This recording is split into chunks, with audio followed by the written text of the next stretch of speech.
Hey everybody, this is Jennifer. Recently I was asked when your item goes off and you need to relist it, how do you decide whether or not you should lower the price of that item? When do you lower it? Um, Now I couldn't really answer that because I really don't have a formula, so I couldn't really answer that in the response to that question. So I thought I should make a video because I'm sure we all have that question. Believe me, when I do this, I question my judgment all the time. So, just do the best you can, and eventually come up with a formula that kind of works for you. And you will probably still doubt yourself when you're doing it, but that's part of the learning process. So, I wouldn't really overly worry about it. But this is what I do, and this is one of the reasons I want to show you because there's only one place that I can go into my own unsold listings where I can actually make the proper decision easily whether or not I want to lower that item or keep it the same or even take it off. When you go to any page on eBay, you're going to see this little link up here. It says My eBay. You click on that and it brings you to the Seller Hub. I'm sure you've all been here.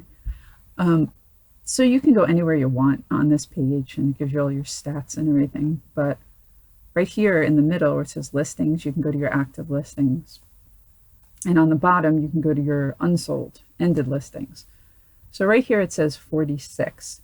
Actually, quite a few of these have been ones I haven't relisted that I actually have to remove from eBay. And that's going to happen. You're going to make wrong decisions, and don't be so determined to sell that item that you either lose money or it just winds up being there for years. It's fine to make a mistake and just give it back to Goodwill or go to a flea market or have a garage sale. Any of those things are fine, but don't hold on to it for dear life going, I'm going to sell you, because you're just paying fees on it. You really, listing fees. You don't really want to do that. So if you click into your unsold listings from this page, it shows you your views. See right up here? So you see how many people are watching the item and how many people have viewed your item. And you can see up here, these are all, well, this is one I sent over to Etsy because it was little brass candlesticks that absolutely no one was interested in here, but hopefully they will be over there. And the rest you can see. Now you say, well, that one got 34 views. Yeah, but I had it lowered down to $4.99. So who am I kidding with that? So I took these items off. Here's a little bear. I think I did relist this, so I have to take it out of here. But this is something that's going to go to Etsy because it's like a really strange little statue of a bear. It's really kind of artsy. So I'm going to send that over to Etsy. Okay, so if we go all the way down to the bottom, these are the ones that have ended. Now again, take a look at these views. Now I'm just going to show you something real quick about going to your unsold listings from another page other than your Seller Hub and what happens. So remember, you only want to kind of go to this page to resend the item up. And because, say if I went to my active listings and I'm like, okay, let me go to my unsold. If you go over to the left from your active listings page and you click on unsold listings, it brings you to the same thing basically, but it doesn't show you your views. Now, your views are very important. It's showing you how much interest there is in your item. Watchers do to a certain extent as well, but the views do too. You don't want to have that information taken away from you when you're deciding whether or not you want to lower your item or remove your item from eBay. So you definitely want to go there only from the Seller Hub. Okay, so once you're on this page, this is a really good one. This is why I wanted to do the video today, because a lot of these items I'm showing to you today are older. So they just went off today, and I thought this is a good time to make this video because there's a lot I'm going to be lowering and there's some I'm going to be removing. I'm not going to go through the process because it's going to make that video really long, but I'm just going to talk to you about what I am going to do. So right here you see Here's a CD. Now this is just old stock I have from when I had my music business. So um, it when I first looked it up, hey, it was getting quite a bit of money. So I put it out for $20, and it's been out for a few months at least. And you can see it's not getting a lot of interest. No one's watching it. It's probably up too high, or maybe sometimes, especially with music, they lose interest in it altogether. So I'm going to lower this. I'm probably going to lower it to maybe even $14.99. I'm not going to take my time because I really kind of just want to move it out or take it off if it's not supposed to be there. So these two CDs, they've been out for probably at least 4 months. They're out at $20. They're getting very little low views. They're not getting any watches. This column right here. These are the people watching. So those I'm going to lower.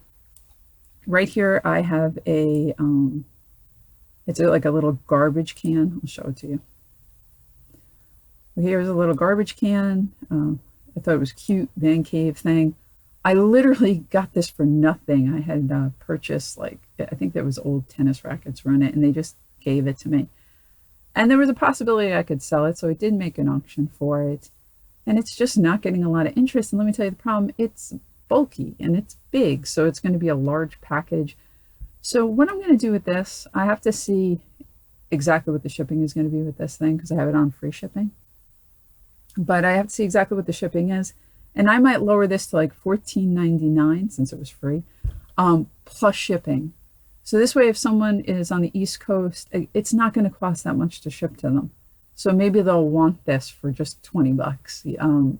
And then if someone is in California, it's going to cost a lot more. But you got to be careful of that with free shipping, because if it's a large item, you don't know where it's going. You could be paying $12, $13 shipping, or you could be paying $5 something in shipping, So you have to take in account, it could go to the furthest destination when you have free shipping without it really hurting your profit. So if I'm going to lower it, I'm going to have to split it, and they're going to have to pay the exact shipping. Okay. All right, let's go to the next item. It's a sequin jacket. All right. It's Saks Fifth Avenue. And you go, well, that doesn't have a lot of views. No, but this is different because it's a specialty item. I have it out for $70. It's very, very unique. Not everyone is out there looking for a sequin blazer, a vintage sequin blazer. So in my mind, this isn't going to get like a tremendous amount of views. But believe it or not, it does have 2 watchers. Even with that low amount of views, it has 2 watchers. So that's telling me people are interested in it, even at this price.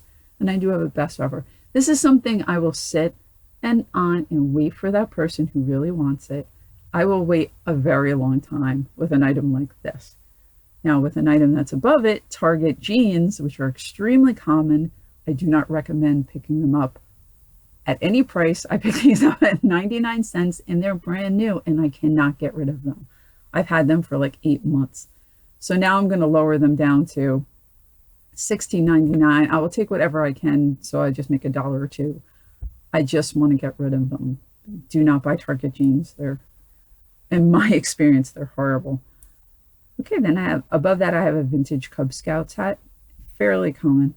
I have it out at a price that should be acceptable. It's got 44 views. So in my mind, you know what? Okay, I'll leave it out there. It has enough views. I'm saying, well, at least people are interested. They're looking at it even at that price. So I'll hold on to it a little longer at that price. This I don't understand above it. It's a vintage LL Bean jacket. And it has 1,069 views and no one is watching it. Why are they all looking at it? What exactly are they looking for? I have no idea. I did not think this would cause this reaction, but of course I'm not going to really lower the price on this because I have no idea why so many people are looking at it. So it's $32.99. There's a best offer. No one has made me an offer on this yet. So I'm going to leave it out there for a little while. But you're getting kind of the point, like, this is really an individual basis, whether an item is a common item. Like, again, if you're selling something that's very uncommon, you're going to have to sit on it for a while. Like, clothes are pretty long tail to begin with, but like unusual clothes are very long tail. Now here's some sweaters, like here's a Polo Ralph Lauren sweater. Now I put this on at the very, very end of winter. So it's been on a long time, but I put it on at the end of winter. People weren't shopping for sweaters. So I put it out at a decent price. It has enough views. It has watchers. I'm not going to lower it. I'm going into winter. So this should be the proper time for sweaters, and it should go at this point. When will I put sweaters on? All year round, because I do sell sweaters in the summer, just not as many as I do going into the winter, obviously. Okay, here's just a button-down shirt from Ralph Lauren. It was $24.99. This has been out, I think, since January, so I'm definitely going to lower this, and I probably should have lowered it sooner. And I probably $19.99. I'll probably take $15 for it, and hopefully these views will go up, and I'll just keep lowering it until I actually get rid of it. And again, if I have to lower something where I'm losing money, I just pull it off. Don't think you have to sell it on eBay. There's lots of ways to sell things, and giving it back to Goodwill is not a crime either. Just let it go. It's just a couple of dollars, one or two, you know. Okay, Levi jeans. This is kind of a weird item, and I'm just going to keep it. It's not like it's got a lot of views, but I'm going to keep it through Halloween because it's got this leopard print on the bottom. It's really, I think it's 80s. It's button fly. So I'm thinking maybe Halloween someone will want it. It's missing the patch. That's what's killing me. But I might just leave it at $19.99. There was 2 people watching it.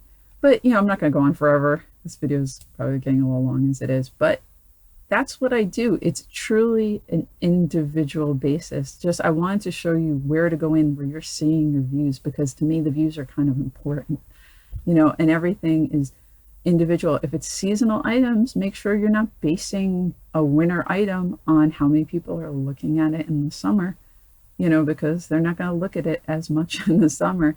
And if it's a very unique item, I would give it some time, you know what I mean? So if you only have a few watchers, maybe, but some of them are actually watching the item and it only has low views, that's okay. You know what I mean? Eventually it's going to go. I've had a lot of high dollar items sell in their 9th, 10th, 12th month, or even over a year. That's fine. Okay. I hope this helped. I mean, I know it's not a science, and I'm not giving you a special code where you can just punch it in and it makes life easy, but this is actually what I do. So there you go. I hope it helped, and thanks for watching, and I'll see you next time.